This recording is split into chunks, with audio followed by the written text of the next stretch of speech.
Iowa Republican Zach Nunn spent 20 years as an Air Force intelligence officer and still serves in the Air Force Reserve.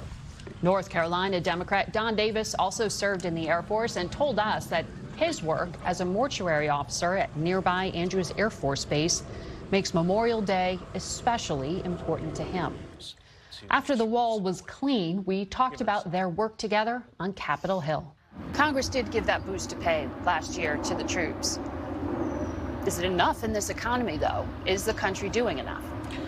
We know that families are still struggling to make ends meet, taking care of the day-to-day, kids, putting gas in the tank.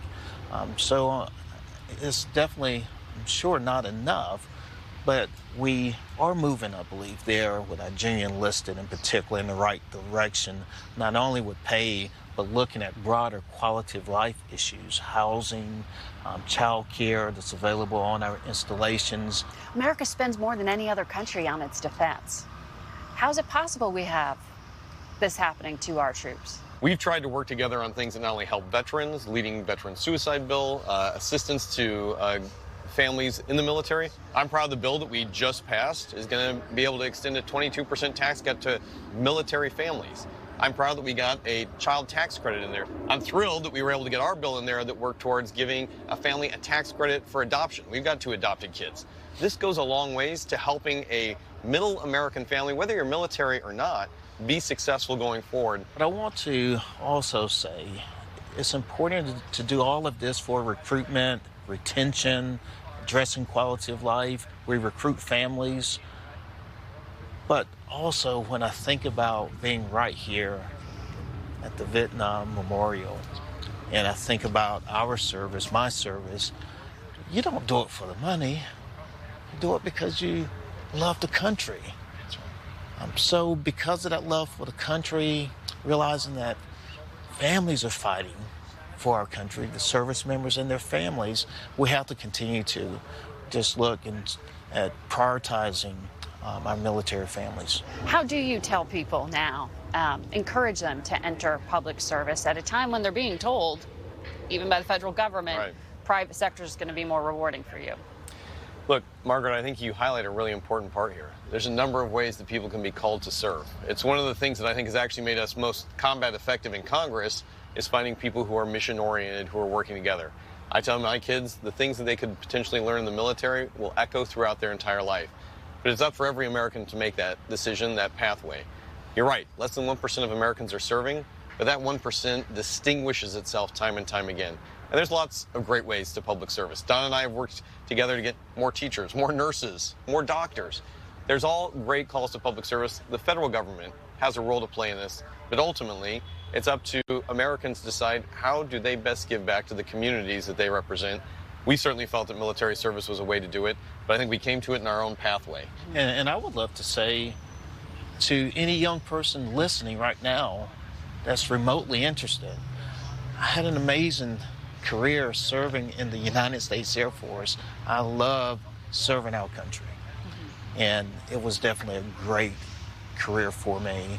And now as a member of the Armed Services Committee, we're doing everything to continue to make sure all of our branches are vibrant, and we're doing things to make sure we support them. Give it a shot. When we talk about the Vietnam War and the memorial behind you, there are, it looks like, students coming to reflect this morning. 3 million people died in that war, 58,000 Americans among them. I wonder this Memorial Day, who are you thinking of?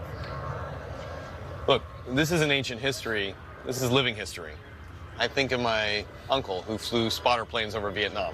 I think of my dad who had the choice between enlisting or joining the ROTC program. I also think about my mother who got back home taking care of, at that point, her career as a nurse. My aunt who had 2 little girls.